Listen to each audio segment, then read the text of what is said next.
Setelah sempat surut pada hari Minggu kemarin, banjir kembali meluas dan mengepung 3 wilayah kecamatan di Kabupaten Bandung. Akibatnya sejumlah toko terpaksa tutup dan aktivitas warga terganggu.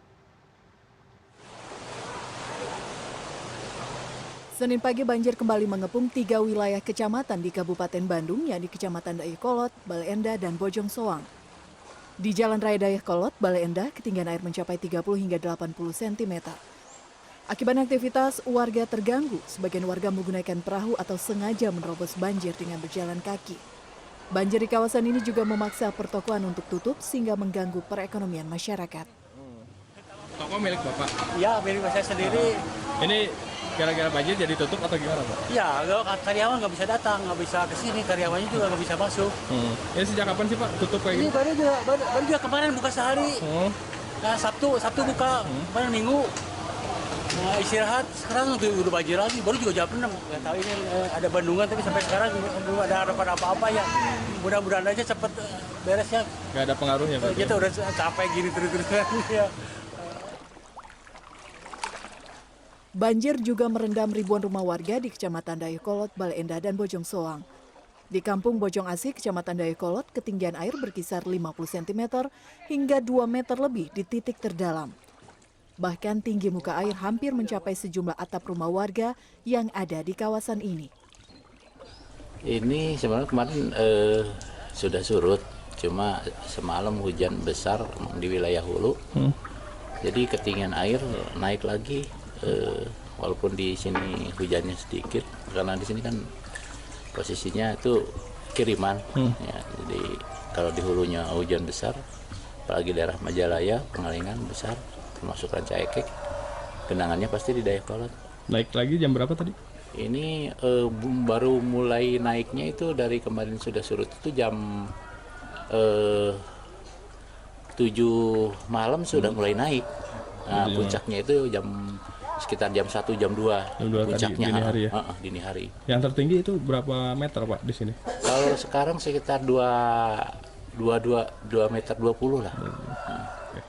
Banjir di kawasan ini sudah terjadi sejak Kamis dini hari dan sempat surut pada Minggu malam kemarin. Namun banjir kembali terjadi Senin dini hari dan merendam ribuan rumah warga. Sebelumnya hujan dengan intensitas tinggi terjadi di sejumlah wilayah hulu Sungai Citarum seperti Pangalengan dan Kertasari sepanjang Minggu sore hingga malam kemarin. Chandra Febriana, Bandung, Jawa Barat. Sudah ada produser lapangan CNN Indonesia, ada Arta Bima di kawasan Bale Endah, Kabupaten Bandung, Jawa Barat. Arta, selamat siang. Sejumlah kecamatan kembali banjir begitu akibat hujan deras yang terjadi di sana. Bagaimana dengan bantuan? Apakah sudah mencukupi untuk para warga di sana yang sulit mendapatkan makanan dan bantuan lainnya? Baik, Puspa, sebelum kita bahas soal bantuan yang menjadi salah satu kendala dalam pendistribusian ketika banjir melanda di Kabupaten Bandung saja di Kecamatan Bojong Soang, Bale Endah, dan Dayakolot. Ini saya gambarkan dulu, saya berada di Jalan Raya Dayakolot kilometer 09 di mana akses jalan menuju Kabupaten Bandung dari kota Bandung terputus. Padahal pada 2 hari sebelumnya ini sudah bisa dilewati. Kamis juga sudah pada banjir yang pertama juga terputus. Namun pada Minggu malam tadi hujan kembali melanda dan kemudian mengakibatkan jalan ini kembali terputus. Nah, ini belakang saya ini ada sebuah perahu, sebenarnya salah satu yang masyarakat yang harus gunakan untuk melintasi kawasan ini dengan kerugian akhirnya harus membayar ongkos 2 kali lipat daripada menggunakan transportasi umum seperti angkot. Karena menggunakan perahu ataupun delman ini dengan salah satu cara untuk bisa melintasi kawasan ini ataupun menuju untuk sekedar melihat keadaan rumah yang ada di balik-balik pertokoan ini. Di kiri dan kanan ini merupakan bantaran sungai yang kemudian menjadi desa dan perkampungan seperti Kampung Anir maupun Desa Cigodol di kawasan Sungai Citarum. Nah, dari total yang terdampak menurut Kepala Badan Penanggulangan Daerah di Kabupaten Bandung ada 32.731 jiwa yang terdampak secara keseluruhan dari 14.029 kepala keluarga.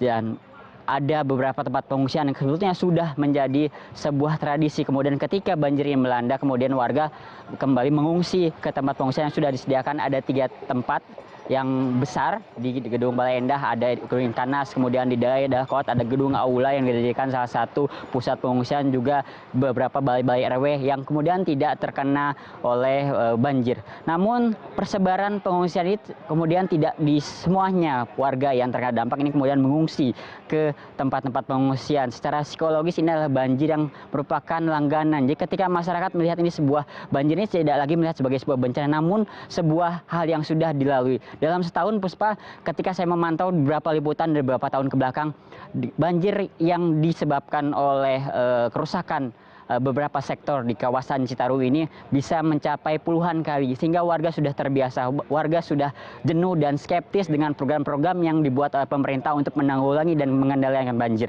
Salah satunya, Puspa, tadi saya sempat berbincang dengan warga di Kabupaten Andir yang mengeluhkan bahwa sampai saat ini pendistribusian bantuan juga belum ada. Nah, ini menarik, Puspa, melihat bahwa pendistribusian bantuan ini merupakan salah satu permasalahan yang sudah ada sejak dahulu kala, sejak ada masalah banjir ini melanda di Kabupaten Bandung. Begini, jadi pengungsian ini kemudian tidak diisi oleh para yang terkena dampak. Jadi data yang ada saat ini di pengungsian ini, karena saja pengungsian paling terbesar hanya ada 742 orang. Itu dibandingkan dengan persen jumlah jiwa yang terdampak ke 37.000, saya ini merupakan suatu daerah yang kecil. Kemudian pendistribusian bantuan ini kemudian didata berdasarkan jumlah korban yang mengungsi. Artinya kalau diberikan bantuan, kita lepas misalkan keran, kita buka untuk bantuan, kemudian yang menjadi kendala adalah tidak tersalurkan bantuan secara tepat sasaran, karena tidak semua warga kemudian tidak mengungsi. Artinya ketika RT atau RW diserahkan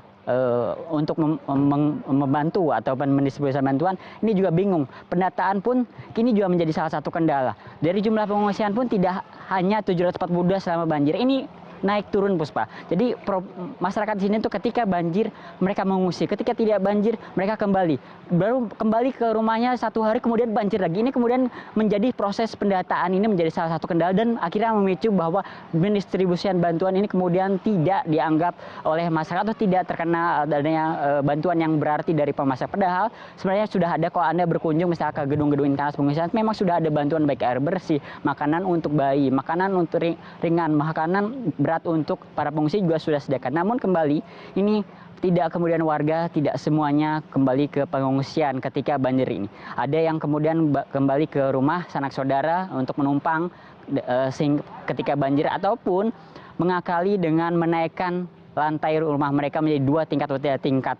Jadi mereka tidak perlu lagi untuk mengungsikan barang-barang ketika banjir. Mereka hanya ketika musim hujan, mereka hanya memindahkan bagian barang-barang kemudian ke atas. Ini juga menjadi salah satu kendala ketika proses evakuasi, ketika warga mulai terjebak dari misalkan banjir yang tadinya hanya 80 cm kemudian naik dan kemudian menjadi 3 meter, kemudian yang tinggal di lantai 2 ini kemudian menghubungi petugas untuk membantu mereka mengevakuasi ke tempat pengungsian. Ini jadi salah satu kendala dalam proses evakuasi juga yang dilakukan oleh BPBD dibantu relawan, Puspa. Nah, ini merupakan sekali lagi masalah yang kompleks, Puspa. Tidak hanya kebanyakan mempermasalahkan ini adalah sebuah kesalahan dari Citarum. Tapi kemudian kalau kita lihat sejarahnya, Dayakolot ini adalah salah satu kecamatan yang dulunya merupakan, dalam artian saja kita lihat bahasa Sunda, Dayakolot ini adalah kota tua. Pada 1810 pada zaman penjajahan ketika kolonial Belanda, kala itu Bupati Bandung Rawi Ratnakusuma menjadikan Dayakolot ini sebagai pusat pemerintahan. Namun ketika itu pemerintahan Belanda kemudian melihat ini adalah daerah yang tidak strategis, kan kerap kali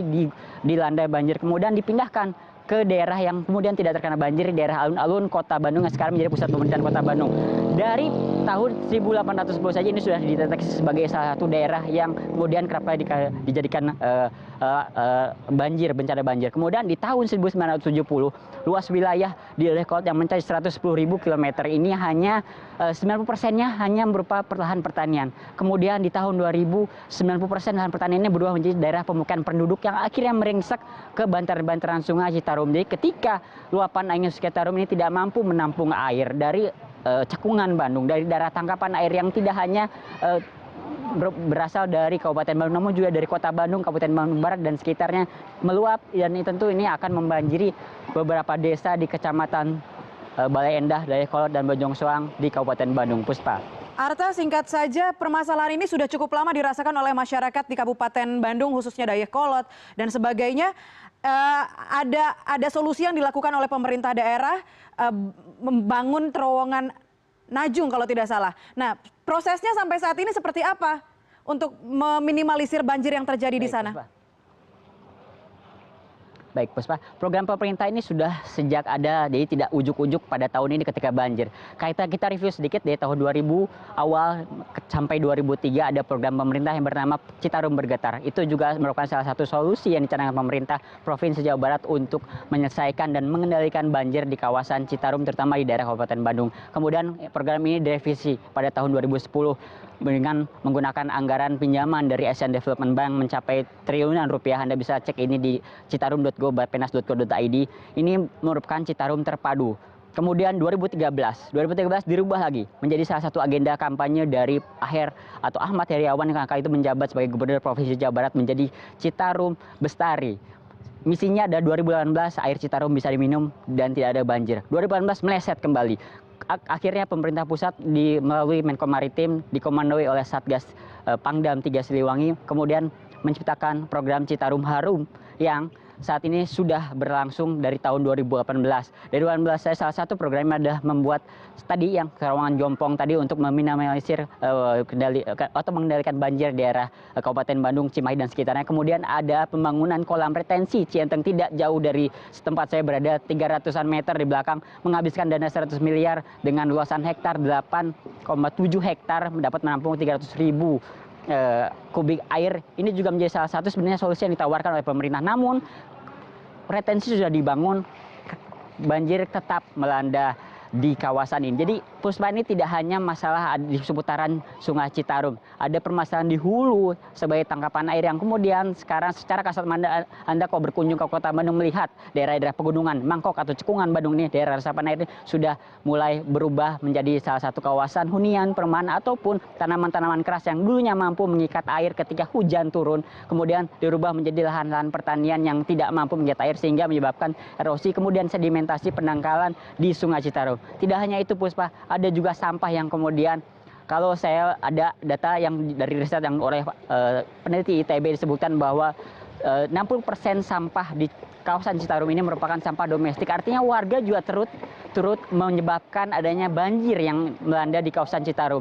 60% dari 1.800 ton ini merupakan dalam per hari ini merupakan hitungan yang besar, Puspa. Jadi tidak hanya permasalahan ekonomi namun sosial juga perlu diharapkan bisa membantu dalam program ini. Meskipun program ini menjadi program yang tahunan, masyarakat pun menjadi skeptis karena banyak sekali program yang dicanangkan oleh pemerintah namun kerap kali tidak menimbulkan atau tidak menyelesaikan permasalahan banjir kali ini, Puspa.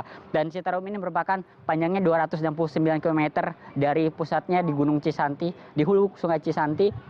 Ini melewati 13 kota di kabupaten. Anda bayangkan ketika ada permasalahan di beberapa tempat tentu koordinasinya tidak mudah. Kemudian dibentuk suatu satgas yang sekarang bernama Satgas Citarum Harum. Namun sehingga saat ini masih dalam proses dan belum mampu menyelesaikan permasalahan Sungai Citarum bagi warga Dayakolot di sini. Puspa. Baik Arta, terima kasih banyak atas laporan Anda dari Kabupaten Bandung, Jawa Barat.